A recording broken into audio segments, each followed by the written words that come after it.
नमस्ते सरस्वती देवी गौरवाणी चाण्य निर्विशेष शून्यवादी पाश्चात्य देशतारिणे। जय श्री कृष्ण चैतन्य प्रभु नित्यानंद श्री अद्वैत गदाधर श्रीवासादि गौर भक्तवृंद। हरे कृष्णा कृष्णा कृष्णा हरे हरे, हरे राम राम राम हरे हरे, हरे कृष्णा कृष्णा कृष्णा हरे हरे, हरे राम राम राम हरे हरे, हरे कृष्णा कृष्णा कृष्णा हरे हरे, हरे राम राम राम हरे हरे, हरे कृष्णा कृष्णा हरे हरे, हरे राम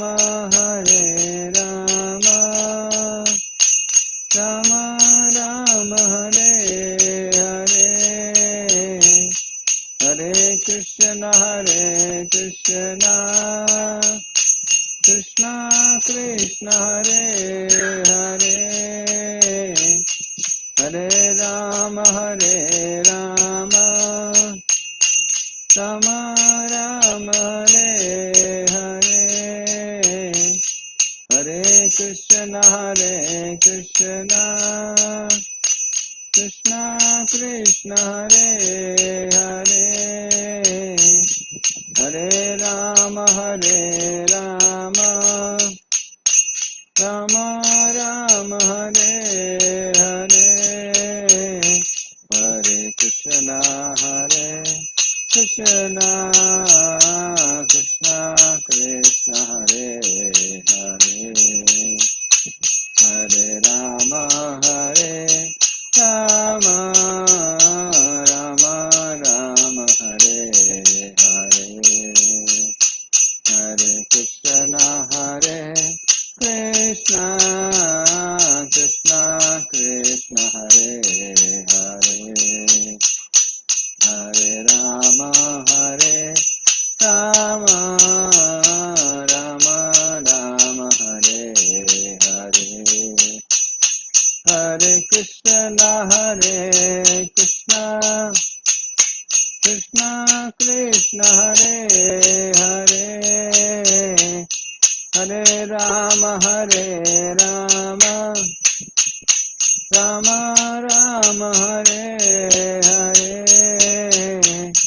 हरे कृष्णा कृष्णा हरे हरे, हरे राम राम हरे हरे, हरे कृष्णा कृष्णा हरे हरे, हरे राम राम राम हरे हरे, हरे कृष्णा कृष्णा हरे हरे, हरे राम राम राम हरे हरे, हरे कृष्णा कृष्णा हरे हरे, हरे राम राम हरे हरे, हरे कृष्णा कृष्णा हरे हरे, हरे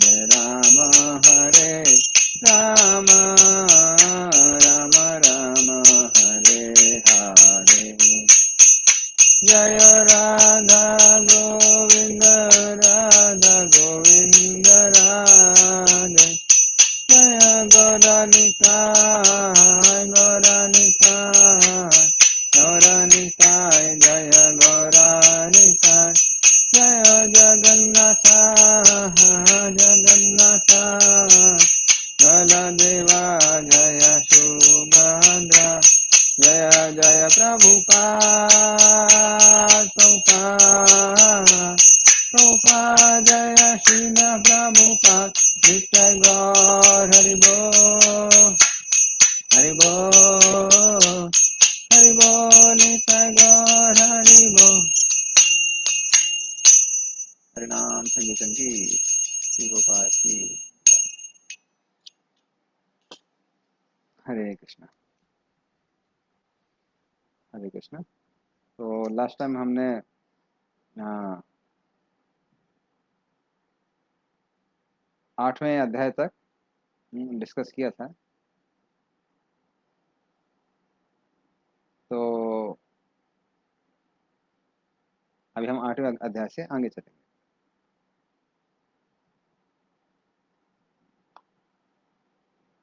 तो आज हम लोग 9वां अध्याय करेंगे जिसका शीर्षक है भीष्मदेव का इस संसार से प्रस्थान।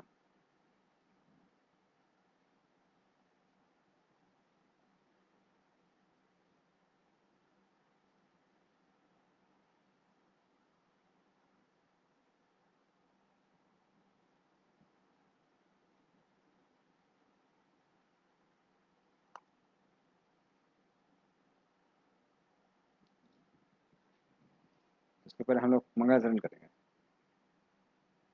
ओम मंगलांतिमरन्दस्य ज्ञानांजनाशलाकया चक्षुरुन्मिलितं तस्मै श्री गुरुवे नमः। श्री चैतन्य मनोविश्राम स्थापितं येन भूतले स्वयं रूपदा मह्यं ददाति सपदान्तिकम्। वन्देऽहं श्रीगुरुः श्रीयुतापदकमलं श्रीगुरून् वैष्णवांश्च श्रीरूपं साग्रजातं सागरनाथं तं सजीवम् साद्वैतं सावधूतं परिजनासहितं कृष्णचैतन्यदेवं श्रीराधाकृष्णपादान् सागरनन्दिता श्रीविशाखान्वितांश्च नमो ओं विष्णुपादाय कृष्णप्रेष्ठाय भूतले श्रीमते भक्तिवेदान्त स्वामी नामिने नमस्ते सरस्वती देवे गौरवाणी प्रचारणे निर्विशेषा शून्यवादी पाश्चात्य स्थाने वाञ्छाकल्पतरुभ्यश्च कृपा सिन्धुभ्यश्च पतितानां पावनेभ्यो वैष्णवेभ्यो नमो नमः। नमो महावदन्याय कृष्ण प्रेम प्रदायते कृष्णाय कृष्ण चैतन्य नाम गौरतिसे नमः। हे कृष्णा करुणा सिंधु दीनबंधु जगत्पते गोपसा गोपिका कांता राधा कांता नमस्ते। तप्त कांचन गौरांगी श्री राधे वृंदावनेश्वरी वृषभानुसुते देवी प्रणमामि हरिप्रिय नीलाचल निवासाय नित्याय परमात्मने बलभद्र सुभद्राभ्याम जगन्नाथाय च नमः। जय श्री कृष्ण चैतन्य प्रभु नित्यानंद श्री अद्वैत गदाधर शिवासादि गौर भक्तवृंद। हरे कृष्णा कृष्णा कृष्णा हरे हरे हरे राम राम राम हरे हरे। ओम नमो भगवते वासुदेवाय ओम नमो भगवते वासुदेवाय ओम नमो भगवते वासुदेवाय। नारायणं नमस्कृत्य नरं चैव नरोत्तमं देवीं सरस्वतीं व्यासं ततो जायामुदीरयेत्।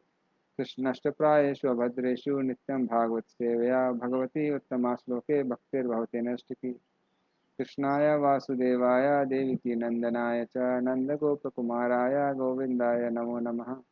हरे कृष्ण।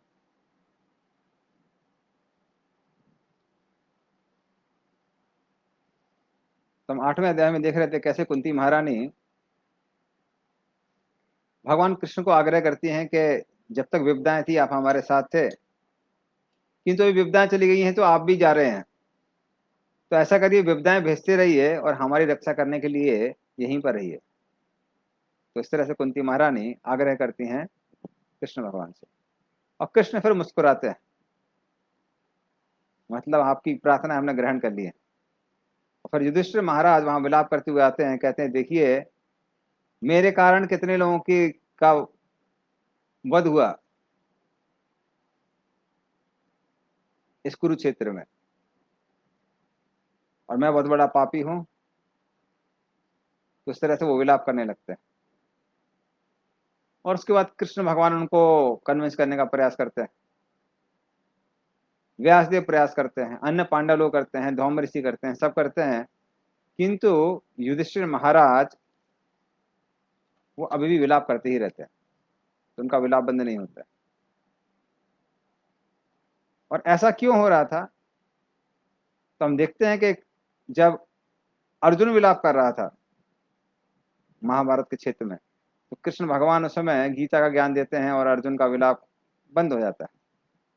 किंतु युधिष्ठिर महाराज का विलाप बंद ही नहीं हो रहा था, और कारण ये था कि कृष्ण अपने भक्तों को अपने से ज्यादा श्रेष्ठ दिखाने का प्रयास करते हैं, क्योंकि वो दिखाते हैं कैसे मैंने युधिष्ठिर महाराज को विद्या दी, युधिष्ठिर महाराज का विलाप बंद नहीं हुआ, किंतु जब भीष्मदेव शिक्षा देंगे तब उनका विलाप बंद हो जाएगा। जिसे सिद्ध हो जाएगा कैसे, विष्णु देव का जो ज्ञान है वो मेरे ज्ञान से भी अच्छा है।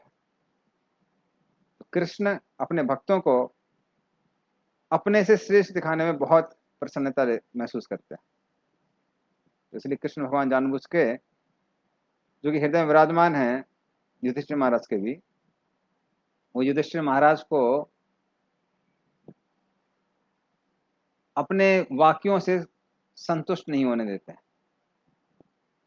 और फिर कृष्ण भगवान, युधिष्ठिर महाराज, सारे पांडव, व्यासदेव, धौम ऋषि आदि सब एक साथ उस स्थल पर जाते हैं जहां पर भीष्म देव अभी भी बाणों की सैया में लेटे हुए थे। और युधिष्ठिर महाराज और सारे पांडव अत्यंत ही वैभवशाली दिखाई दे रहे थे और उत्कृष्ट रूप के वस्त्र पहने हुए थे। उन्होंने उत्कृष्ट वस्त्र पहने हुए थे। हाँ, बिल्कुल शाही वस्त्र पहने हुए थे। तो जब कोई मरता है तो हम लोग शाही नहीं बल्कि सादा कपड़े पहन के जाते हैं। पर युधिष्ठिर महाराज यहाँ पर शाही वस्त्र क्यों पहने हुए थे? क्योंकि कृष्ण ने बोला था। और कृष्ण ने क्यों बोला था? क्योंकि कृष्ण को मालूम था कि भीष्म देव कब से प्रतीक्षा कर रहे थे कि पांडवों को राज्य प्राप्त होगा और युधिष्ठिर महाराज राजा बनेंगे। तो अब जब भीष्म देव देखेंगे कि युधिष्ठिर महाराज राजवेश में हैं तो भीष्म देव को बहुत प्रसन्नता मिलेगी। इसलिए भीष्म देव को संतुष्ट करने के लिए कृष्ण पांडव और युधिष्ठिर महाराज को शाही वस्त्र धारण करने का आग्रह करते हैं और उन सबको लेते हुए भीष्म देव के पास जाते हैं। और जैसे ही युधिष्ठिर महाराज वहां पहुंचते हैं वो भीष्म देव को प्रणाम करते हैं। और ये देखते हुए कि भीष्म देव अब इस संसार को छोड़ के जाने वाले हैं, तो बड़े बड़े ऋषिगण पूरे ब्रह्मांड से वहां पर एकत्रित हो जाते हैं। नाद मुनि, पर्वत मुनि, धौम ऋषि तो थे ही उनके साथ, व्यासदेव उनके साथ थे ही, फिर बृहद सभा, भरद्वाज ऋषि, परशुराम, सुखदेव गोस्वामी, कश्यप ऋषि, अंगिरा ऋषि, सबके सब वहां पर खड़े हो जाते हैं क्योंकि उन सबकी इच्छा होती है कि अभी भीष्म देव से सुना जाए। क्योंकि भीष्म देव को धर्म के 12 महाजनों में से एक कहा गया है जिनको धर्म का पूर्ण ज्ञान था। तो यमराज जी बताते हैं कौन कौन से 12 महाजन होते हैं। स्वयंभूर नारद शंभु कुमार कपलो मुनि मनु प्रहलादो जनको भीष्मो बलिर वैसाखी वयम। तो स्वयंभू, स्वयंभू मतलब ब्रह्मा, ब्रह्मा को भी स्वयंभू कहते हैं क्योंकि उनकी कोई भौतिक माता पिता नहीं है, वो स्वयं भगवान विष्णु की नाभि कमल में जन्म लेते हैं। फिर नारद मुनि दूसरे, शंभु, शंभु मतलब शिव जी, कुमार, ब्रह्मा जी के 4 कुमार, 4 पुत्र हैं, 4 कुमार, चतुष कुमार।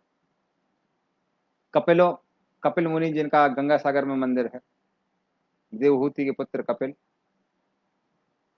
मनु, स्वयंभू मनु। फिर प्रहलाद, प्रहलाद महाराज। जनक महाराज जो कि सीता जी के पिता थे, उनका एक नाम, पूर्ण जो नाम है वो सिरध्वज जनक। भीष्मो, भीष्म देव का नाम आता है।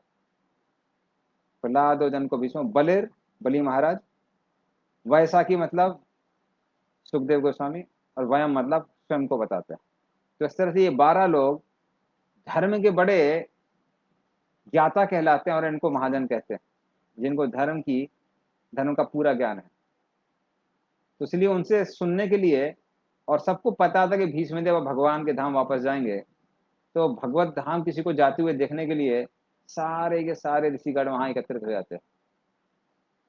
और जब भीष्म देव उनको देखते हैं तो उसमें श्लोक में आता है देश काल विभागवित, देश के अनुसार और उस समय के अनुसार वो सबका स्वागत करते हैं। क्योंकि अभी बालों की सैया में थे, उठ के प्रणाम नहीं कर सकते थे, तो कैसे प्रणाम, कैसे सबका स्वागत कर रहे थे? मधुर वचनों द्वारा और मुस्कुराते हुए। तो भले ही बाणों के सैया में लेटे हुए थे, काफी दर्द हो रहा था, किंतु मुस्कुराते हुए मधुर वचनों के साथ सबका स्वागत कर रहे थे जो ऋषि वहां पर एकत्रित हो रहे थे। तो उससे भीष्म देव ने दिखाया कि कैसे जो भी भक्ति हम करते हैं वो देश काल पात्र को देखकर करनी चाहिए। जैसे प्रभुपाद जी जब पश्चिमी देशों में गए तो उन्होंने छोटे छोटे जो दुकानें थी, स्टोर फ्रंट जिनको कहते हैं, उनको कृष्ण भावनामृत का मंदिर बना दिया, कहीं कहीं फ्लैट में ही मंदिर बना दिया। तो वहां पे फिर बहुत सारे खासकर जो साउथ इंडियन लोग होते हैं, बहुत मर्यादा मानने वाले होते हैं। तो वो आते थे मंदिर में, बोलते थे कि स्वामी जी यहाँ घंटा कहाँ है, गोपुरम कहाँ है, ये कैसा मंदिर है। क्योंकि फ्लैट को ही मंदिर बना दिया था। तो प्रभुपाद जी के पास उस समय ज्यादा धन नहीं था, संसाधन नहीं था, तो फ्लैट में ही मंदिर बना दिया। तो प्रभुपाद जी कहने लगे कि देखो, मैं यहाँ पर 70 साल की उम्र में सनातन धर्म का प्रचार करने आया हूँ। तो जितना धन है, जितनी सुविधाएं हैं, उसके अनुसार मैं मंदिर बना रहा हूँ। और तुम लोग यहाँ पर आए हो सनातन धर्म का प्रचार करने के लिए नहीं आए हो, यहाँ पे धन कमाने के लिए आए हो। तुम्हारा सनातन धर्म से कुछ लेना देना नहीं था। अपने देश में सनातन धर्म छोड़ के तुम यहाँ पर आए हो और यहाँ पर आकर मेरी निंदा कर रहे हो।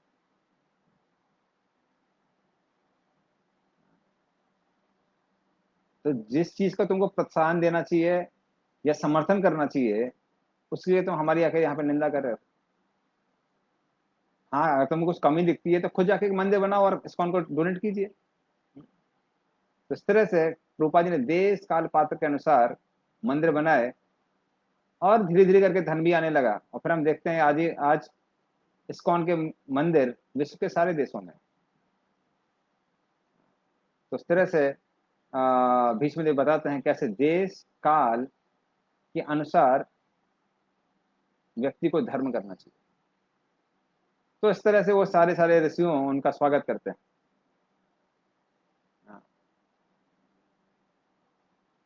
और भगवान के प्रभाव को जानकर वो भगवान की पूजा भी करते हैं। कैसे? प्रार्थनाओं द्वारा, उनकी प्रशंसा करके। तो इस तरह से भीष्मदेव कृष्ण का भी स्वागत करते हैं। और पांडव वहीं पे बगल में बैठे रहते हैं पर किंतु कुछ बोलते नहीं है। और भीष्मदेव भी स्नेह और प्रेम के साथ उनकी ओर देख रहे थे।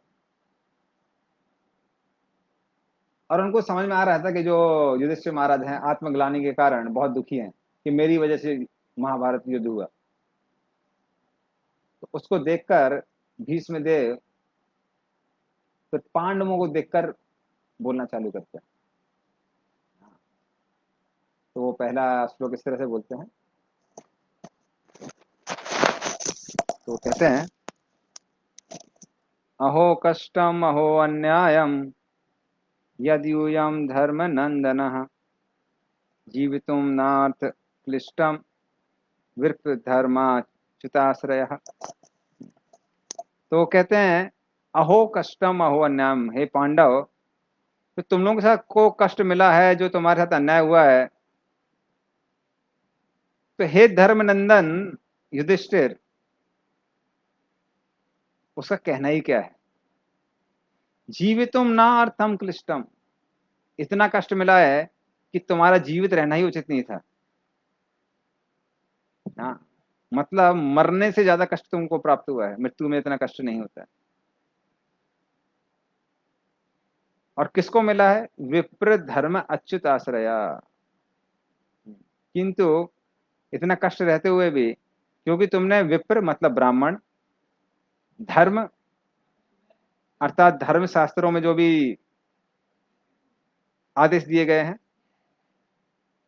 और अच्युत मतलब कृष्ण भगवान। अच्युत मतलब वो भगवान जो अपने भक्तों की रक्षा करने में कभी चूकते नहीं है। तो क्योंकि तुमने इन तीनों का आश्रय लिया था, इसलिए ही तुम लोग बचे हुए, अन्यथा तुम्हारे जीवित रहने का कोई कारण ही नहीं था। तो इस तरह से हम भी यदि भगवान के जो भक्त हैं, गीता भागवतम के जो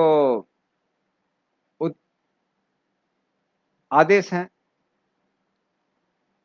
उनका हम आश्रय लेते हैं, और भगवान कृष्ण का यदि हम आश्रय लेते हैं तो ही हमारी रक्षा हो सकती है, अन्यथा रक्षा होना संभव नहीं है। तो विप्र धर्म अच्युत आश्रय। और फिर वो उदाहरण देते हैं, कहते हैं कि कुंती महारानी के कष्टों का तो कहना ही क्या है। विवाहित स्त्री 5 पुत्र के साथ में अपने पति के साथ रह रही थी, कुंती देवी करके, और क्या हुआ उनके साथ, उनके पति की मृत्यु हो गई। और फिर 5 बच्चों की देखभाल करनी थी, और आश्रय लिया भी तो उस व्यक्ति का आश्रय लिया, धृतराष्ट्र का, जिसने हमेशा ही पांडवों को मारने की मनसा अपने साथ में, अपने हृदय में रखी। तो इस तरह से कुंती देवी को कितने कष्ट उठाने पड़े बचपन से। हाँ। तो फिर वो बोलते हैं कि लेकिन आपने विप्र धर्म और अच्युत का आश्रय लिया था, क्या कारण था कि आपको इतने कष्ट मिले? तो आपके कष्टों का कारण क्या था?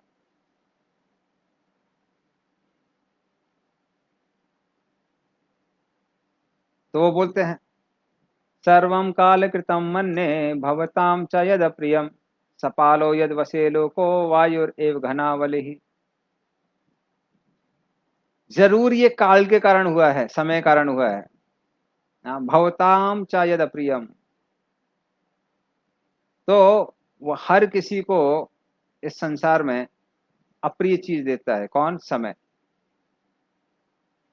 और वो उदाहरण किसका देते हैं कि जिस तरह से बादल कितना भी बड़ा और कितना भी शक्तिशाली क्यों ना हो, किंतु तेज हवा उसको आराम से यहां से वहां बहा के लेके जाती है, उसी तरह से संसार में व्यक्ति कितना भी शक्तिशाली क्यों ना हो, समय वो बलवान चीज है कि अच्छे अच्छे धुरंधरों को धूल चटा देता है। तो समय वो शक्ति है। करोड़पति कब रोडपति बन जाता है पता नहीं चलता है। तो समय इतना बलवान है।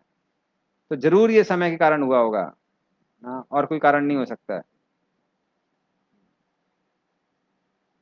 तो फिर वो कहते हैं कि ठीक है, कई लोग समय को नहीं मानते हैं, बोलते कि समय को क्यों दोष दे रहे हैं, शायद उनके पास में अच्छी स्किल्स नहीं होंगी, इसीलिए उनको इतना कष्ट मिला। किंतु फिर वो कहते हैं कि अरे ऐसा तो नहीं था। क्यों नहीं था? क्योंकि भीम और अर्जुन जैसे शक्तिशाली योद्धा उनके साथ थे। वो अर्जुन जिसने शिवजी के साथ युद्ध करके उनको प्रसन्न किया था, वो अर्जुन जिसने चित्ररथ नामक गंधर्वों को पराजित किया था, वो अर्जुन जिसने पहले ही विराट के युद्ध में सारी कौरव सेना को अकेले पराजित किया था। तो इतना शक्तिशाली अर्जुन जहां पे था, और वृकोदरा, वक्र अग्नि जिसके पेट में जलती है, भीम, वो उनके साथ में था, जिसने हिडम्ब जैसे बड़े बड़े राक्षसों का वध किया था, बकासुर जैसे राक्षसों का वध किया था। तो वो भीम उनके साथ में था और अर्जुन आपके साथ में था, मतलब स्किल पूरी थी। स्किल सेट पूरा होते हुए भी क्यों कष्ट मिला? तो कुछ लोग बोलते हैं नहीं नहीं नहीं, स्किल काफी नहीं है, धर्म आपके साथ होना चाहिए। किंतु धर्मराज युधिष्ठिर उनके साथ थे, तो स्किल भी उनके साथ थी, धर्मराज युधिष्ठिर थे, कभी पाप उन्होंने किए नहीं थे। तो हम लोग बोलते हैं कि पापों का परिणाम व्यक्ति को मिलता है, किंतु यहाँ तो पापों का परिणाम भी नहीं दिख रहा था। तो साधारण व्यक्तियों के लिए सच है, साधारण व्यक्तियों को पापों का परिणाम ही मिलता है। किंतु कई बार वो लोग देखते हैं कि भक्तों को कष्ट मिल रहा है, खासकर भगवान के जो उच्च कोटि के भक्त हैं उनको कष्ट मिल रहा है, तो लोगों को लगता है कि अरे भाई, अगर पाप के कारण कष्ट मिलती है तो आपको कष्ट क्यों मिल रहे हैं? हाँ, तो वैसे ही वो कहते हैं कि युधिष्ठिर महाराज आपके साथ में है, और फिर भगवान आपके साथ में है तो कष्ट क्यों मिलने चाहिए?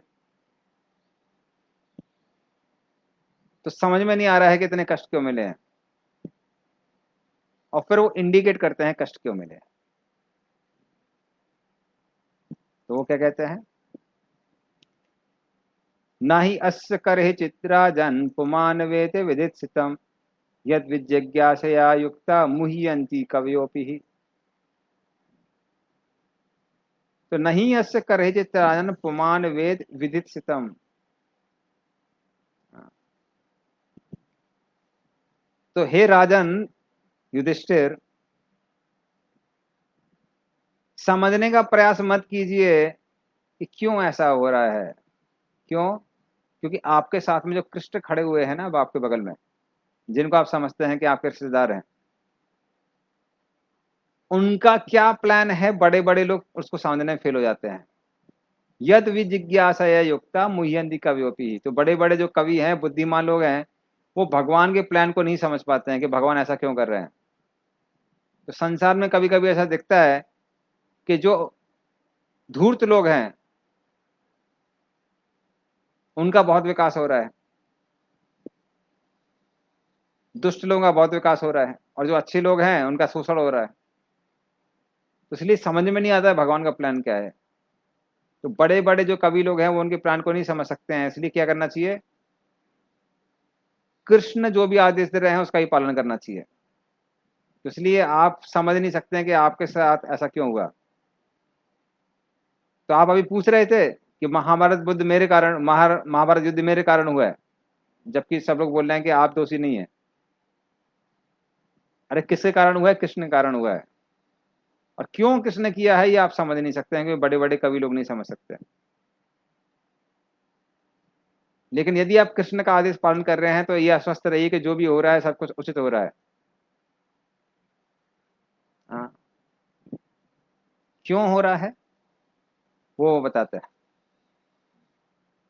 एष वे भगवान साक्षात आदो नारायण पुमान मोहयन माया लोकम गूढ़श्चरति विष्णुषु।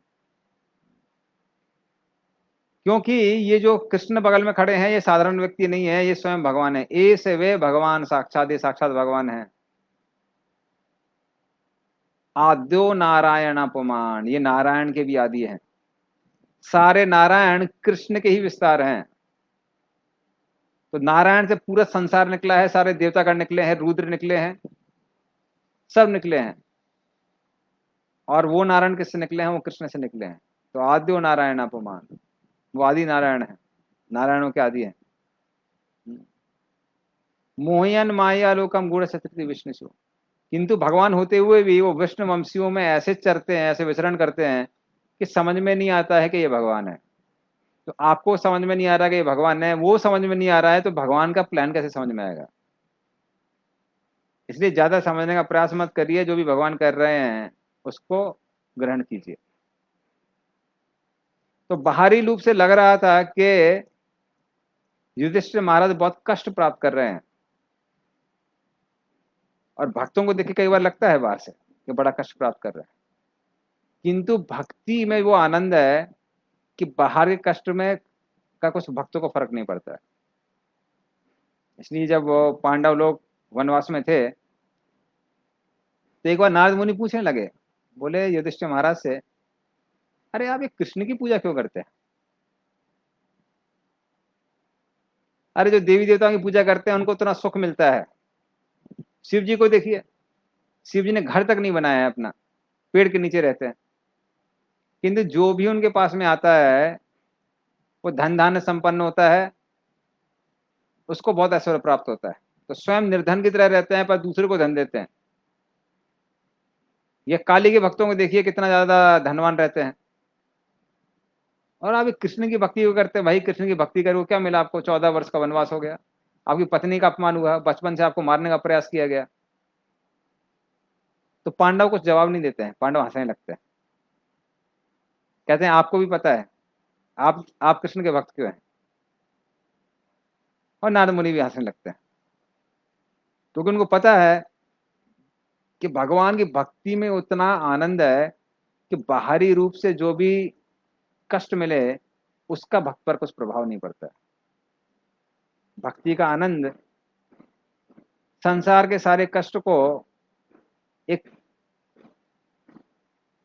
तिल के समान कर देता है, इतना छोटा कर देता है तिल के समान। तो भक्ति में वो आनंद है। इसलिए वो कहते हैं कि ये जो आदि नारायण है, कृष्ण है, मात्र इनके आदेशों का अनुसरण आप करते रहिए।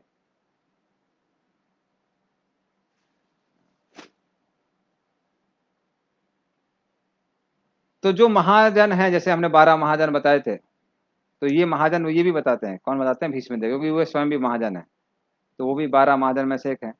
तो वो कहते हैं कि मात्र ये 12 महाजन ही कृष्ण की महिमा को जानते हैं। क्यों? क्योंकि वो कृष्ण के आसपास रहते हैं, क्योंकि जो भगवान के भक्त हैं, भगवान उनके हृदय में ही रहते हैं। साधु नाम हृदय मह्यम, साधु हृदय मह्यम, साधु नाम हृदय तो हम मद अन्यता न तेना जानंती ना हम तेगो मनागपि। कृष्ण कहते हैं कि मैं साधु के हृदय में रहता हूँ और साधु मेरे हृदय में रहते हैं। मैं उनके अलावा किसी को नहीं जानता हूँ, वो मेरे अलावा किसी और को नहीं जानते। तो इस तरह से वो हमेशा मेरे जो साधु लोग हैं वो हमेशा भगवान के साथ रहते हैं, इसलिए वो भगवान की महिमा को जानते हैं। किंतु भगवान क्यों कर रहे हैं वो भी नहीं समझते हैं। तो जब वो नहीं समझते तो आपको समझ में कैसे आएगा? तो जब आपने कृष्ण की भक्ति की है तो समझिए कि सबको जो हो रहा है वो कृष्ण की कृपा से हो रहा है। क्यों हो रहा है समझने का प्रयास मत करिए, करेंगे भी तो भी समझ में नहीं आएगा।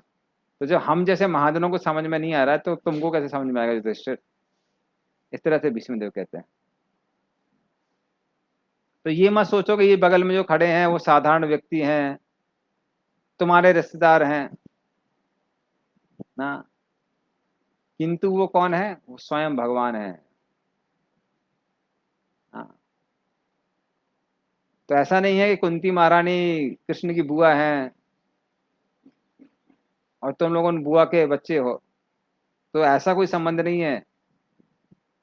असली संबंध यह है कि कृष्ण स्वयं भगवान है। और फिर अगले श्लोक में वो बोलते हैं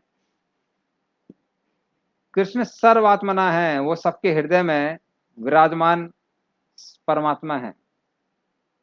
समदृशा है, भले वो दिखाते हैं कि भाई आपका फेवर कर रहे हैं, किसी और का फेवर नहीं कर रहे हैं क्योंकि आपके रिश्तेदार हैं, किंतु वो क्या है? सबके लिए समान है, सबको ही कृपा देते हैं।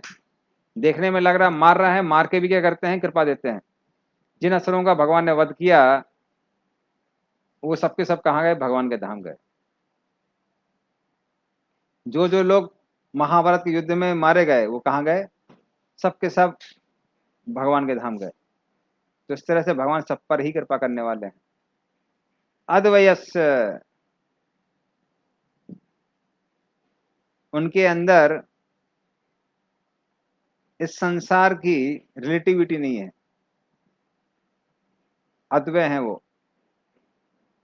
तो ऐसा नहीं है कि किसी से उनके अंदर इच्छा द्वेष नहीं है, मान अपमान की भावना नहीं है, तो ये सारी भावना उनके अंदर नहीं है। वो सबको समानता से देखने वाले हैं। वो पूर्ण रूप से अहंकार से मुक्त हैं और सब कुछ हमेशा वही करते हैं। तो इस तरह से ये भगवान क्या है? साधारण नहीं है, ये व्यक्ति साधारण नहीं है, ये स्वयं भगवान है। फिर वो बोलते हैं लेकिन भले ही वो समान है, लेकिन तथापेकांत भक्तेषु पश्य भूपानुकंपितम यन्मे असूम से त्यजता साक्षात कृष्णो दर्शनमागता।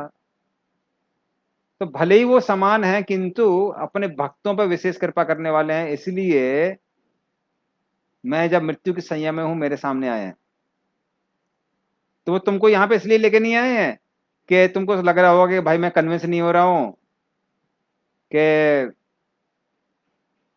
महाभारत का युद्ध मेरे कारण नहीं हुआ या मैं दोषी नहीं हूं, तो इसलिए नहीं आए हैं। मेरे ऊपर कृपा करने के लिए कृष्ण यहाँ प्रकट हुए हैं तुम लोगों के साथ में, क्योंकि वो भले वो सबके लिए समान है किंतु अपने भक्तों से विशेष प्रेम करते हैं। तो क्योंकि मैं उनका भक्त हूँ इसलिए अपना प्रेम का प्रदर्शन करने के लिए यहाँ पर आए हैं। ये मत सोचो तुम्हारे लिए यहाँ पे आए हैं युधिष्ठिर। तो इस तरह से वो कहते हैं। हाँ।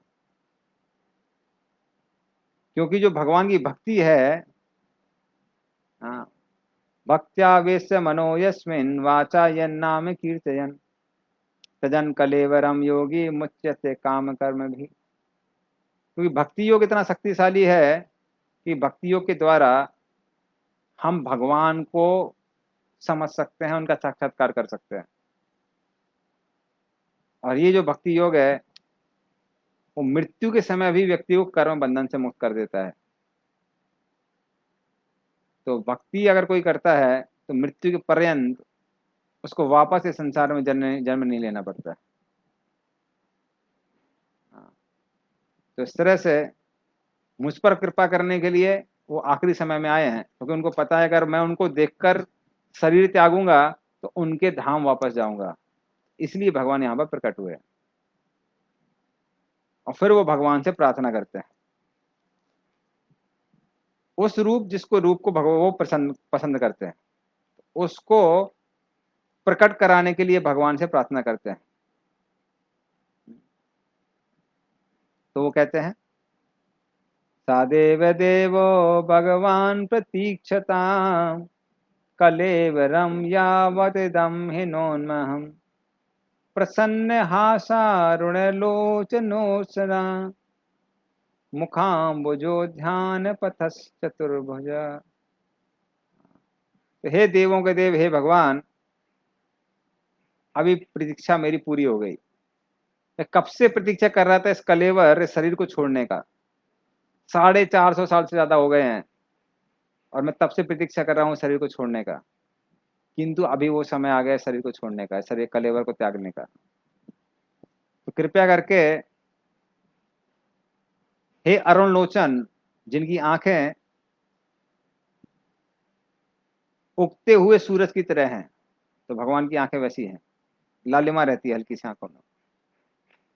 मुख अंबुज, उनका जो मुख है कमल की तरह खिला हुआ है। ध्यान पतस चतुर्भुजा, तो मेरे ध्यान में आइए और अपने चतुर्भुज रूप में आइए, क्योंकि जो भीष्मदेव हैं वो भगवान को दो भुज रूप में नहीं, चतुर्भुज रूप में देखना चाहते हैं। हाँ। तो इस तरह से जब भीष्मदेव उनको बोल रहे थे कि आप चतुर्भुज में आइए, रूप में आइए, क्योंकि मैं शरीर को त्यागना चाहता हूँ, युधिष्ठिर महाराज को चिंता हो जाती है। उनको लगता है कि अरे भाई, मैं तो सुनना चाह रहा था ये भीष्मदेव से, तो ये तो अभी से अपना बुरिया बिस्तरा बांध के भगवत धाम जाने की तैयारी कर रहे हैं। तो उनको बड़ी चिंता हो जाती है और फिर वो क्या करते हैं, भीष्मदेव से अलग अलग प्रश्न करते हैं धर्म को समझने के लिए, क्योंकि भीष्मदेव महाजन होने के कारण धर्म के ज्ञाता है। तो इस तरह से वो बहुत सारे प्रश्न पूछते हैं जो कि महाभारत में भीष्म पर्व में आता है। तो वर्णाश्रम धर्म के बारे में पूछते हैं। भीष्मदेव वर्णाश्रम धर्म का अच्छे से व्याख्यान करते हैं, अलग अलग वर्ण और आश्रम के क्या क्या नियम है। दान धर्म के बारे में पूछते हैं, राज धर्म के बारे में पूछते हैं, मोक्ष धर्म के बारे में पूछते हैं, स्त्री धर्म के बारे में पूछते हैं, भगवत धर्म के बारे में पूछते हैं। क्योंकि राजा, सिर्फ वो युधिष्ठिर महाराज राजा नहीं थे, पूरे संसार के सम्राट थे, सारे राजा उनके अधीन थे, तो उनको धर्म का ज्ञान होना चाहिए। तो सारे धर्मों का ज्ञान वो भीष्म देव से प्राप्त करते हैं अलग अलग प्रश्न करके। हाँ। और भीष्म देव पुराणों से अलग अलग उदाहरण देके उनको इस धर्म के बारे में बताते हैं। तो इस तरह से जब उत्तरायण का समय हो जाता है, हाँ, तो वो व्यक्ति जिसने हजारों विषयों में प्रवचन किए थे, हजारों युद्ध लड़े थे, अब सब जगह से ध्यान को हटाकर, क्योंकि उनकी सारी ड्यूटीज हो गई थी, सब जगह से अपने ध्यान को हटाकर अब 450 साल की प्रतीक्षा उनकी पूरी होती है और वो अपना मन कृष्ण की ओर केंद्रित करते हैं। और फिर गहरी गहरी प्रार्थनाओं द्वारा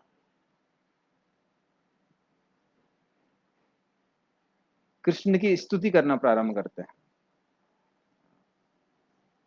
और फिर वो कहते हैं कि हे भगवान, मेरा मन, बुद्धि, क्रियाएं सबकी सब आप में निवेशित हो जाएं।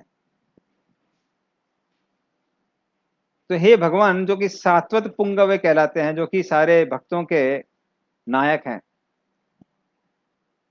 विभु जो सबसे ज्यादा शक्तिशाली हैं, मेरा मन मात्र आप में केंद्रित हो, किसी अन्य चीज में केंद्रित ना हो। तो कृपया करके मुझे आशीर्वाद दीजिए। हाँ। और फिर वो किस रूप पर ध्यान केंद्रित करना चाहते हैं, वो उसके बारे में बोलते हैं, उसकी व्याख्यान करते हैं और उसकी प्रशंसा करते हैं। त्रिभुवन कमनम तमाल वर्णम रविकर गौरवराम्बरम दधाने वपुर अलक कुलावितानुनाब्जम विजय सखे रतिरस्तु में अन्वदया। तो कहते कि हे भगवान, जिनके दर्शन के त्रिभुवन, तीनों के जो भवन हैं, स्वर्ग, नरक, पृथ्वी, तो इस तरह जो तीनों भवन हैं, जिनके दर्शन को प्राप्त करने के लिए बहुत लालायत हैं, जिनका रंग तमाल वृक्ष की तरह है, गहरा नीला। तमाल वृक्ष का जो रंग होता है वो गहरा नीला होता है। जिनके वस्त्र सूर्य की आभा की तरह सुनहरे रंग के हैं। जिनके चेहरों पर घुंघराले बाल यहां वहां पर लहलाते हुए दिख रहे हैं। तो हे विजय सखे, आपके रूप में मेरा मन हमेशा लगा रहे। इस तरह से उनको प्रार्थना करते हैं। कहते हैं इस तरह के रूप का मैं दर्शन करना चाहता हूं। और कौन से रूप का दर्शन करना चाहता हूं, तो उसका और भी डिटेल बताते हैं। तो ये तो रूप हो गया, पर भगवान क्या कर रहे हैं उस समय, तो उसका वर्णन करते हैं कि क्या करते हुए मैं आपको देखना चाहता हूं। युधितुरे अग्रजो विधूर में विश्व कचलोले समवारी अलंकृतास्य मम निशित सरे विविद्यमान क्वचिव रसत क्वचे कवचे अस्तु कृष्ण आत्मा। तो मैं आपके उस रूप को देखना चाहता हूं जो मैंने युद्ध क्षेत्र में देखा था। हाँ, कौन सा रूप? तो जब दुर्योधन देखता है कि भीष्म देव पूर्ण शक्ति के साथ में युद्ध नहीं कर रहे हैं, जबकि बहुत शक्ति है उनके अंदर, तो वो उनको ललकारता है, कहता है कि आप पूर्ण शक्ति के साथ युद्ध नहीं कर रहे हैं क्योंकि आपका जो स्नेह है पांडवों के प्रति, वो आपको युद्ध नहीं करने दे रहा है। तो भीष्मदेव क्रोध में आकर प्रतिज्ञा लेते हैं कि कल मैं पांचों पांडवों को मारूंगा। पांच तीर तीर निकालते हैं। तो इन तीरों द्वारा पांचों पांडवों का वध करूंगा, या कृष्ण को अपनी प्रतिज्ञा को तोड़ने के लिए विवश करूंगा। जैसे ही दुर्योधन ये सुनता है, तुरंत पांचों तीरों को अपने साथ में रख लेता है। पता नहीं भाई भीष्मदेव का मन पलट गया तो क्या होगा। लेकिन कृष्ण क्या करते हैं, कृष्ण दुर्योधन को बोलते हैं, कहते हैं, कृष्ण अर्जुन को बोलते हैं कि दुर्योधन के पास में जाकर पांचों तीर लेके आओ। क्योंकि दुर्योधन ने पहले एक बार अर्जुन को वसन दिया था, जब अर्जुन ने चित्ररथ को हरा के दुर्योधन को चित्ररथ के बंधन से मुक्त किया था। चित्ररथ को मारने वाला था। तो जब पांडव लोग वनवास में थे, तो दुर्योधन को चिढ़ाने के लिए कर्ण के साथ में बड़े बड़े हाथी, घोड़े और अपना राजवेश में सारे वाद्य यंत्रों के साथ में वहां से निकलता है उनको चिढ़ाने के लिए। किंतु इस तरह से जब वो लोग आमोद प्रमोद में व्यस्त थे, तो चित्ररथ वहां पर आता है और दुर्योधन को बोलता है कि इस तालाब से पानी मत पियो वरना तुमको हम बंदी बना लेंगे। दुर्योधन को कर्ण पे बहुत भरोसा था, तो उस पर भरोसा करके वो बोलता है मैं किसी की चिंता नहीं करता हूँ, पानी पी लेता है। और चित्ररथ जब अपने सैनिकों के साथ में हमला करता है, जो गंधर्व है चित्ररथ, तो उनका हमला देख के कर्ण भी वहां से भाग जाता है। वहां से भीम और अर्जुन गुजर रहे थे, देख के बड़ा प्रसन्न होते हैं। कहते हैं कि तो जो हमको काम करना था चित्ररथ ने कर दिया। और वो खुशखबरी सुनाने के लिए भीम जाते हैं युधिष्ठिर महाराज के पास, जो कि बहुत बड़ी गलती थी। तो युधिष्ठिर महाराज जब वो सुनते हैं तो कहते हैं कि देखिए, हम भली 5 और 100 अलग अलग हैं, किंतु बाहर का व्यक्ति जब हमला करता है हम 105 हैं, जाके उनको बचा के आओ। तो भीम बोलते हैं अरे भाई, हर समय उल्टा डिसीजन लेते रहते हैं। युधिष्ठिर महाराज बोलते हैं कुछ भी हो तुमको बचाने जाना है। तो उस समय अर्जुन अकेले ही चित्ररथ और उनके सैनिकों को हराता है और दुर्योधन को मुक्त कराता है। तो उस समय दुर्योधन वचन देता है अर्जुन को कि बाद में कभी भी तुम कुछ मुझसे मांगोगे मैं देने के लिए तैयार हूं। तो जब अर्जुन दुर्योधन के पास जाता है, कहता है कि तुमको वचन याद है? दुर्योधन बोलता है जो चाहिए अभी दे दूंगा, राज्य चाहिए राज्य दे दूंगा, क्योंकि उसको पता था कि अर्जुन राज्य मांगेगा नहीं, क्षत्रिय होने के कारण। तो क्षत्रिय भिक्षा नहीं मांगते। लेकिन अर्जुन कहता है हमको ये 5 तीर दे दो। दुर्योधन 5 तीर देता है और बोलता है तुमको पता कैसे चला ये 5 तीर के बारे में? तो अर्जुन बोला कि कृष्ण ने बताया। उस समय दुर्योधन को थोड़ा सा हिंट होती है कि शायद कृष्ण भगवान है। वो कृष्ण को एक बार कम से कम प्रणाम करता है। तो इस तरह से जब ये जाने के बाद भी भीष्मदेव बोलते हैं कोई बात नहीं मैं युद्ध करूंगा, तो इतनी भीषणता के साथ युद्ध करते हैं कि लग रहा था अर्जुन की आज मृत्यु हो जाएगी। तो कृष्ण सोचते हैं अर्जुन को यदि मैंने बचा लिया तो भीष्मदेव की प्रतिज्ञा भंग हो जाएगी और अर्जुन को मैं मरने नहीं दे सकता हूं। तो मैं क्या करूंगा, अपनी प्रतिज्ञा को तोड़ दूंगा, क्योंकि कृष्ण ने प्रतिज्ञा ली थी कि मैं रणभूमि में अस्त्र शस्त्र नहीं उठाऊंगा। तो वैसे वो अस्त्र शस्त्र नहीं उठाते हैं एक हिसाब से, किंतु रथ का पहिया उठा के भीष्मदेव पर हमला करते हैं। अर्जुन उनके पैर पकड़ लेता है कि भगवान यदि आपने अपनी प्रतिज्ञा तोड़ दी तो आपकी वाणी पर कौन विश्वास करेगा? तो हे भगवान, ऐसा मत करिए, अपनी प्रतिज्ञा को मत तोड़िए। लेकिन कृष्ण अर्जुन को घसीटते हुए आगे लेके जाते हैं। उसी वजह से जो वहां पर कुरुक्षेत्र की रज थी, सुनहरी रज, वो ऊपर उठती है कृष्ण के मस्तक पर, बालों पर लग जाती है वो रज। और भीष्मदेव यहां से देखते हैं कि जब कृष्ण पहिया लेके आके उन पर हमला कर रहे हैं तो भीष्मदेव उन पर अपने तीरों से निशाना साधते हैं। और जब वो तीर कृष्ण के शरीर में जाते हैं तो कुछ रक्त की बूंदें उनके माथे पर आ जाती हैं और वे जोर से भागने के कारण उनके बाल हवा में लहलहा रहे थे और पसीने की बूंदें भी सर पे थी। तो वो रूप जब भीष्मदेव देखते हैं तो बोलते हैं बस कृष्ण, इस रूप को देखने के लिए मैंने 450 साल से ज्यादा प्रतीक्षा की है। अभी रूप मुझे दिख गया, बस प्रतीक्षा खत्म हो गई। और भीष्मदेव अपना धनुष रख देते हैं और मरने के लिए तैयार हो जाते हैं।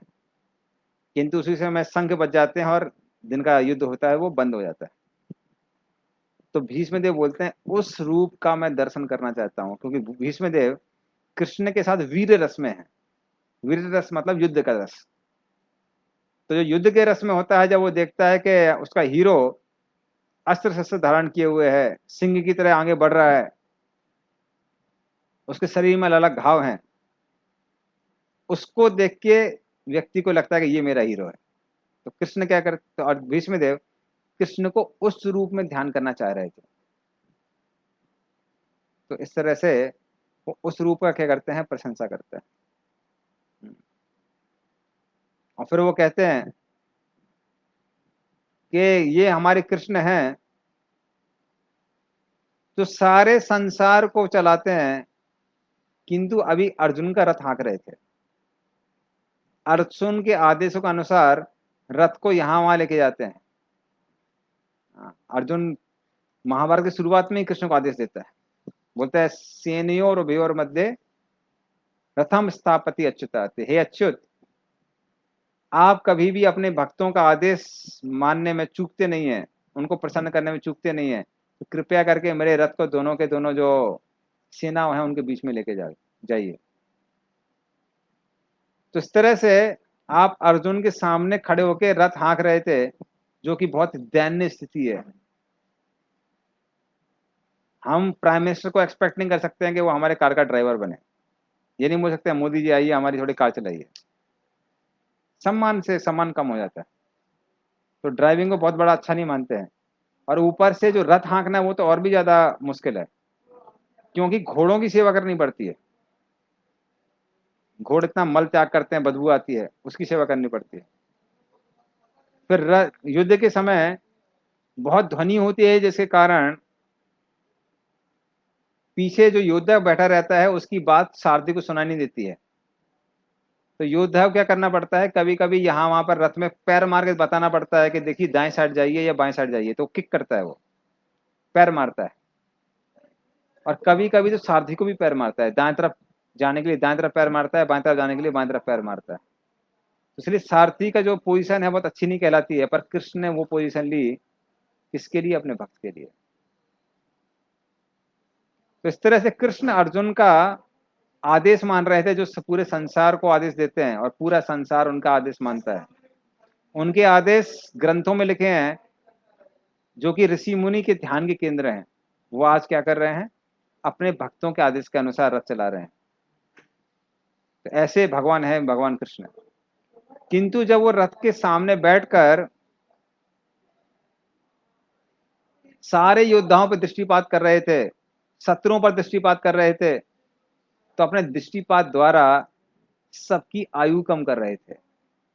इसीलिए आगे बैठे हुए थे सारथी के रूप में। ये कौन बोल रहा है, विष्णुदेव बोल रहे हैं। और जब अर्जुन अपने रिश्तेदारों को देखकर शोक करने लगा, तमोगुण के कारण कहने लगा कि मैं युद्ध नहीं करूंगा, तब भगवान ने क्या किया, अर्जुन को वो उपदेश सुनाए, भगवत गीता के उपदेश। तो ऐसे भगवान के चरण कमलों में हमेशा मेरा ध्यान, मेरा आकर्षण बना रहे, इस तरह से भीष्मदेव प्रार्थना करते हैं। हाँ।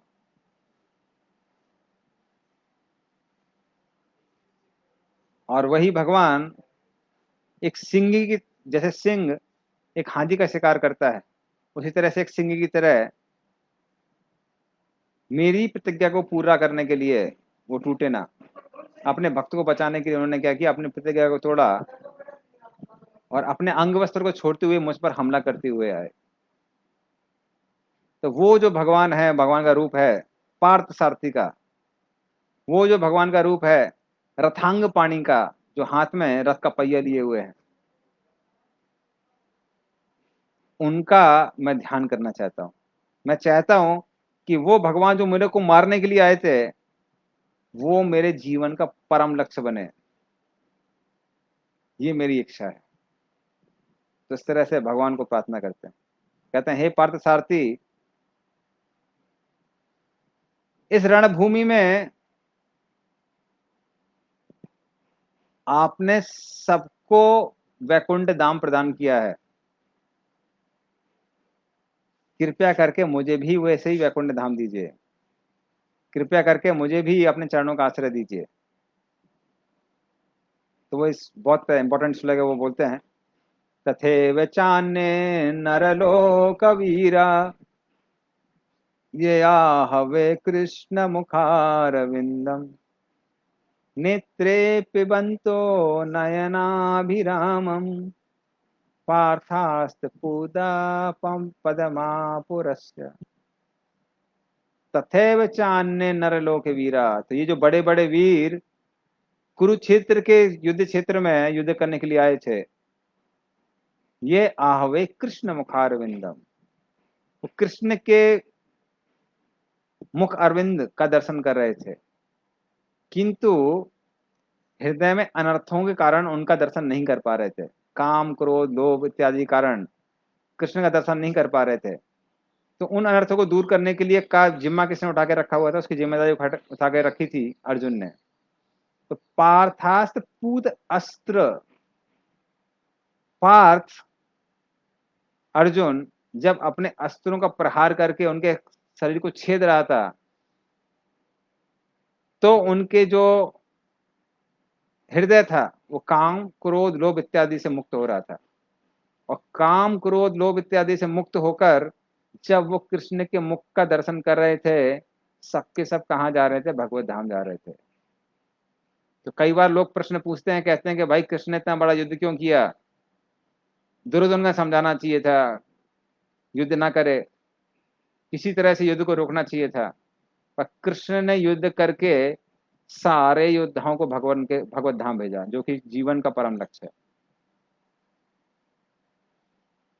तो भीष्मदेव प्रार्थना करते हैं उसी तरह से, जब सबको भगवत धाम भेजा है तो कृपया करके मुझे भी आप उस रूप का दर्शन कराइए,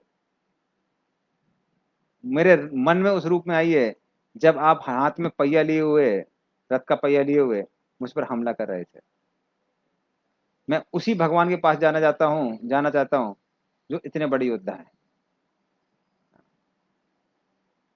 और फिर वो आगे कहते हैं कि हालांकि जो भगवान के अन्य भक्त हैं वो मुझसे श्रेष्ठ है, जैसे गोपी,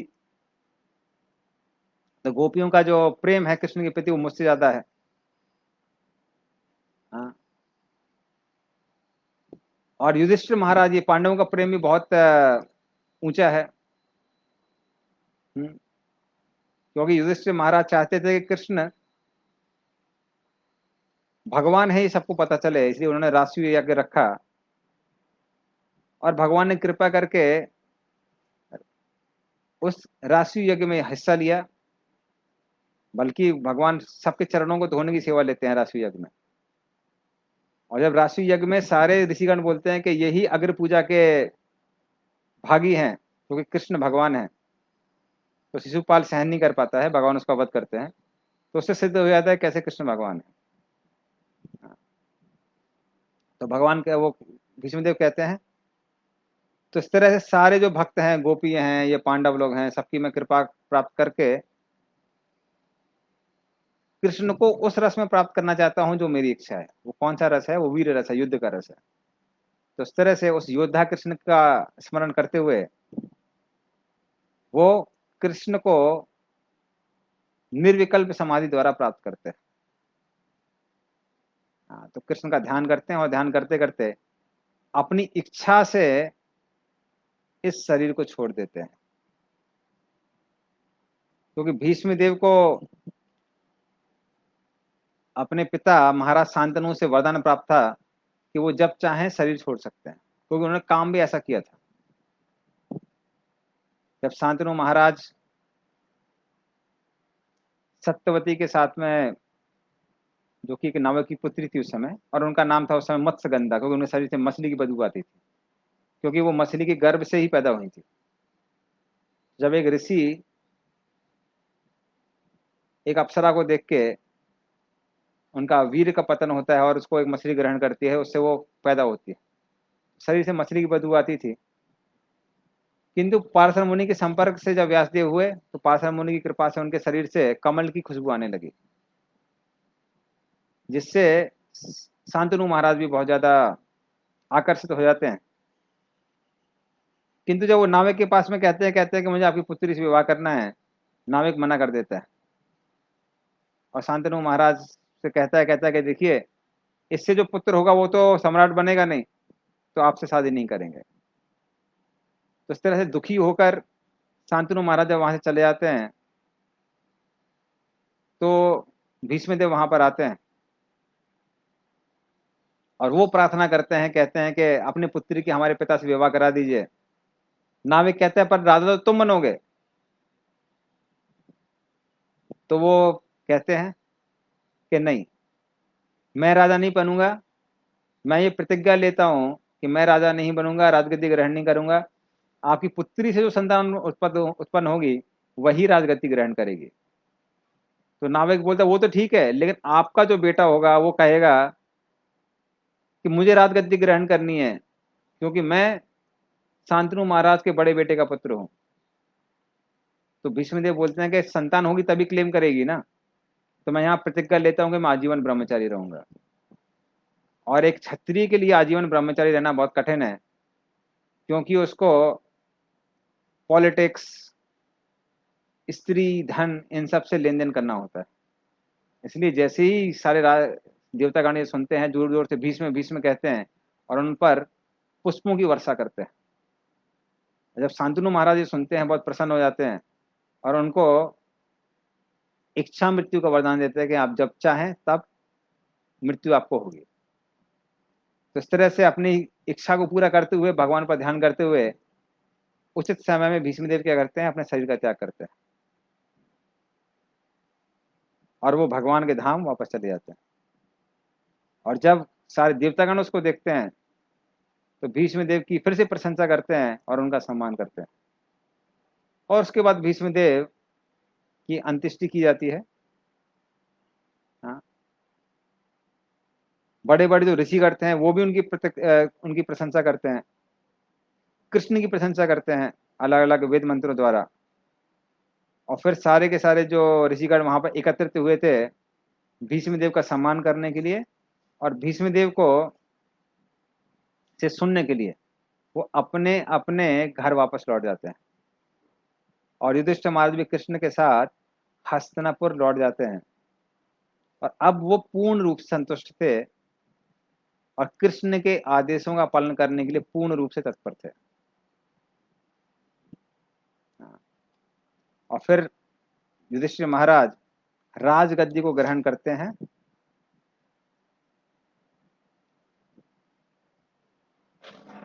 और इस संसार में ऐसा राज्य स्थापित करते हैं